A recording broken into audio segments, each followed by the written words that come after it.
So, the nursing home, Arthur Gillette, Abigail Lamb. I know you think that this room is boring and not beautiful, but I assure you, Mr. George, that you will enjoy your presence here. So, is this my new room? I do not care about the beauty of the things that surround me. This no longer has meaning, but I just want to die in a quiet place, a place at peace with death. I do not want excessive decorations. They are also annoying. Mr. George, are you all right? Are you resting on this bed? Why did you paint this room this light brown color? Why is the lighting so dim? And tell me, how many old men died on this bed? This is what I was asking myself. How many old women and old men took their breath here inside the room, and the last thing they saw was this gloomy autumn color and this dim lighting?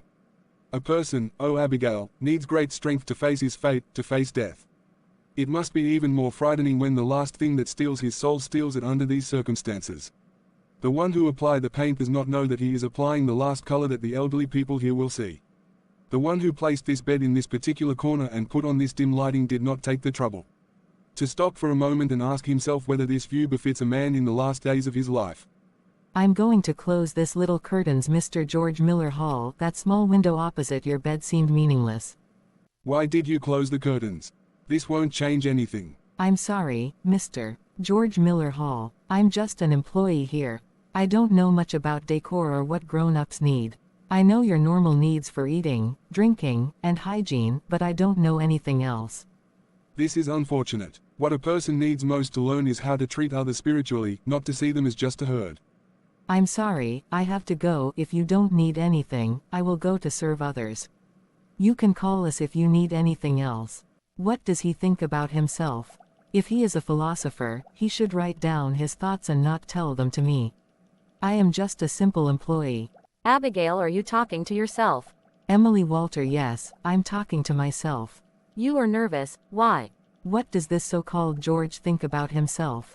He scolded me indirectly. He made me feel stupid. Do you know what he said to me? No, what did he said? He said that it was a shame for a person's status to be lowered to such a degree and for him to decide to wipe other people's buttocks, neither for the sake of his humanitarian principles nor because he realizes that others need him, that all he gets is just a few dollars that come to you at the end of the month, for the money, not for anything else, so don't try to be nice, just serve me silently. Oh my God, what did you say to him? I told him that I am a black woman, that I have been struggling all my life against the racism to which I am exposed, in order to get some dollars, as he says, the dollars with which I pay my household bills, taxes, and the needs of my children, and that this was the work that would pay my bills and not make me a beggar or a vagabond. It was to wipe your ass. I will do that, and I do not think you will understand that, and you will not understand it. You are here looking at this room with disdain and comparing the color of the walls and the dim lighting. In my house, I do not have a color for my walls. I don't have strong lighting, and I burn candles for long periods of time.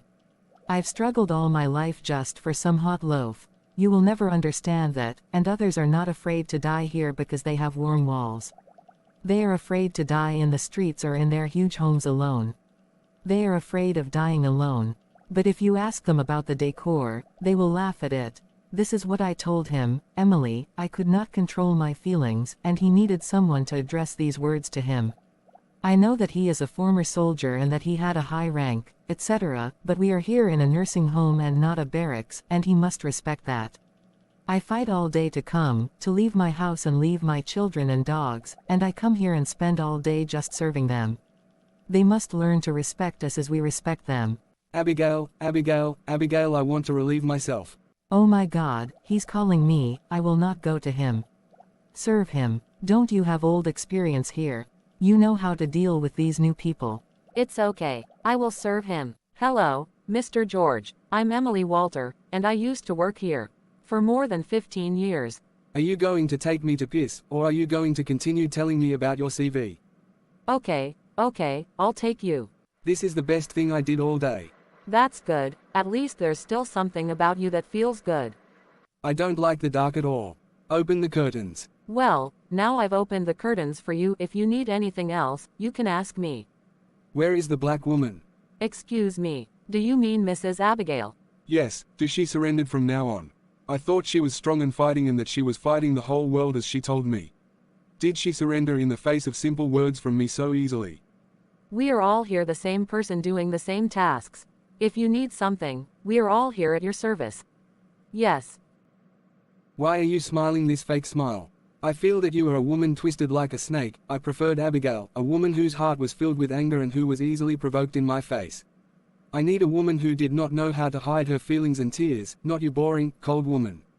I decided to apologize to Abigail. I wanted her to serve me.